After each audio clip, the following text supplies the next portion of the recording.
Cet été, Hyundai va remplacer son iX35 Fuel Cell, un SUV à pile à combustible, qui avait des ventes très confidentielles, réservées surtout aux flottes et notamment aux taxis en région parisienne, par un nouveau modèle toujours équipé d'une technologie à pile à combustible, le Nexo.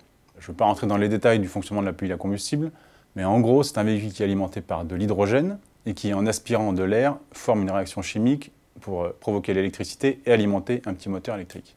Donc on se retrouve avec un SUV plutôt sympa de ligne, beaucoup moins moche que le iX35 Fuel Cell qui le remplace, et surtout beaucoup moins extraterrestre que les deux autres véhicules auxquels on peut le comparer, c'est-à-dire la Toyota Mirai et la Honda Clarity. Deux modèles vraiment au look très bizarre, mais qui de toute façon ne sont pas vendus en France. Le Nexo, lui, sera vendu en France, vraiment au grand public, donc à partir de 66 000 € a priori, auquel il faut retrancher un bonus de 6 000 €, donc ça fait quand même un véhicule à 60 000 €, ce qui est plutôt une belle somme, pour un SUV très sympa qui offre l'équivalent de 163 chevaux, donc c'est un SUV transmission avant, donc pas 4x4.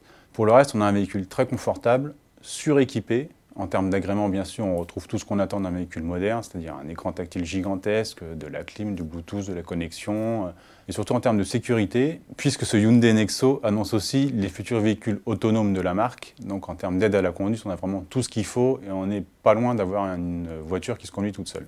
Pour le reste, voilà, ceux qui conduisent des voitures électriques retrouveront ce qu'ils apprécient dans les modèles électriques, c'est-à-dire douceur de conduite, réactivité, puisqu'on a la puissance et le couple qui est disponible tout de suite. C'est un véhicule assez lourd, 1,8 tonnes sur la balance, donc ça commence à faire beaucoup. Donc en termes de dynamisme, évidemment, ce n'est pas un modèle sportif, mais par contre, c'est un modèle vraiment très confortable, capable d'aligner les kilomètres, et ça tombe bien puisque la technologie pile à combustible, contrairement aux véhicules purement électriques avec batterie, permet d'afficher une grande autonomie.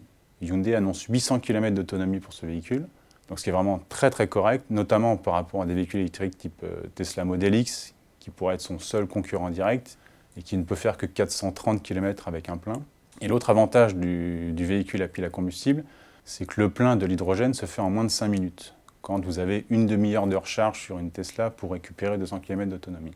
Donc tout est parfait dans le meilleur des mondes, on a une auto sympa, qui présente bien équipée, pas désagréable à conduire, confortable, spacieuse. Le seul problème, c'est qu'une fois qu'on a fait ces 800 km, il faut faire le plein. Et pour le coup, l'hydrogène, en France, c'est à peine 10 stations-service, dont la majorité en Ile-de-France. Donc forcément, ça devient très compliqué, parce qu'acheter une voiture dont on ne peut pas faire le plein, évidemment, ça ne sert à rien. Donc Hyundai en est conscient, évidemment. Donc c'est plus un véhicule d'image, pour prouver que la technologie existe, elle est présente, et elle est tout à fait aux normes d'aujourd'hui. Pour le reste, voilà, c'est une volonté politique qui ne permettra que de développer l'hydrogène, puisque pour l'instant, Hyundai ne peut pas faire grand-chose, à part proposer un véhicule plutôt sympa.